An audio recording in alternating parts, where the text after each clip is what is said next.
In this demo, we're going to create a loan calculator, which will calculate how much of our loan we paid off after a given number of months.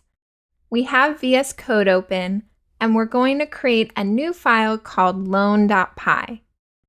Then we need to get the details of the loan from the user. So I'm going to put a comment here to explain what we're doing. In Python, you use the hash symbol for a comment.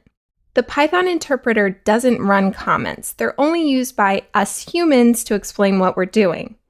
The first detail we need to get from the user is how much money do you owe in dollars? So we'll use the input function to prompt the user. Then we need to convert their result to a float and assign the value to a variable called money owed. Also, to make this a little easier to think about, I'm going to put a comment for an example value that we can use to check our work. So I'll put $50,000 for the loan amount here. This could potentially be an expensive car or an inexpensive apartment. The second value we want is the annual percentage rate. 3% is about the current mortgage rate, so we'll put that. Third, what will your monthly payment be in dollars? Let's say we'll be paying $1,000 a month.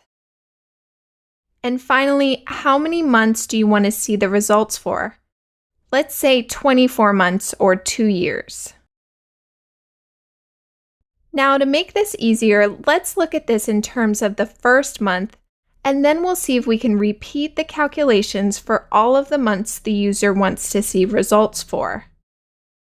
Since 3% is the annual interest rate for the whole year, we can divide that by 100 to get a decimal, and then we also want to divide it by 12 for the 12 months in the year to get the monthly interest rate.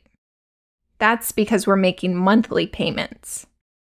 Then let's calculate the first month's interest and add it to the amount of money we owe.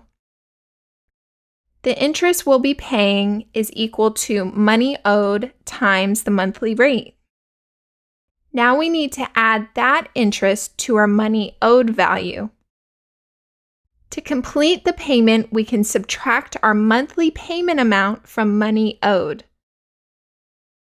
At this point, our monthly payment is complete, so we can print the results.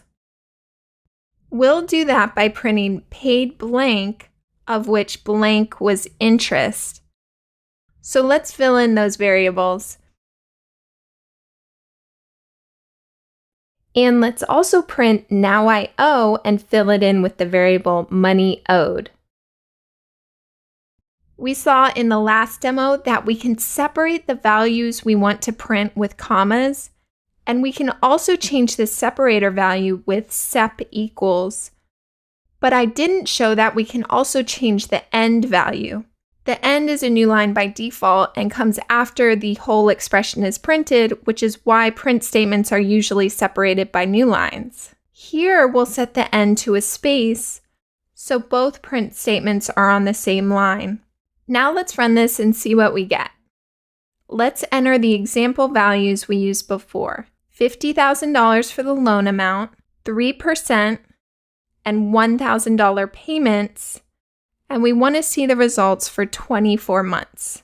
And we see paid $1,000, of which $125 was interest. Now I owe $49,125. At this point, we only calculated the results for 1 month.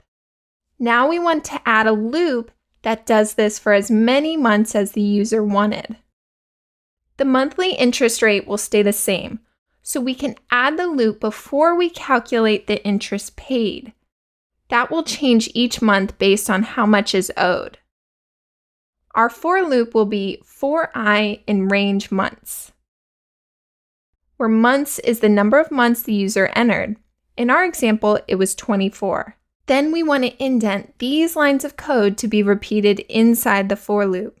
Now if we run this again, we'll enter our same values. $50,000 loan, 3% interest rate, $1,000 payments, and 24 months. And we can see at the end of 24 months, we still owe a little over $28,000. I happen to know this loan gets paid off after 54 months. So let's run this again with a value of 54. You can see now I owe negative $522 was printed to the screen. So once the owed value goes negative, we know the loan payments are complete. We can fix this by adding an if statement before the full payment amount is made. If money minus payment is less than 0, that means we owe less than the payment amount. So if that's the case, let's print the last payment is money owed. And then print you paid off the loan in I+1 months.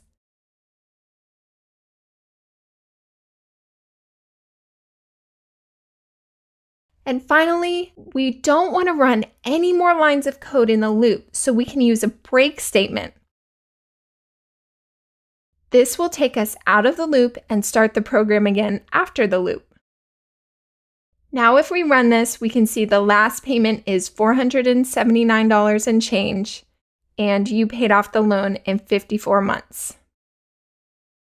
Great, we finished our loan calculator. And if we wanted to fix the program more, we should also round the dollar amount to 2 decimal places, but we'll leave that to fix later.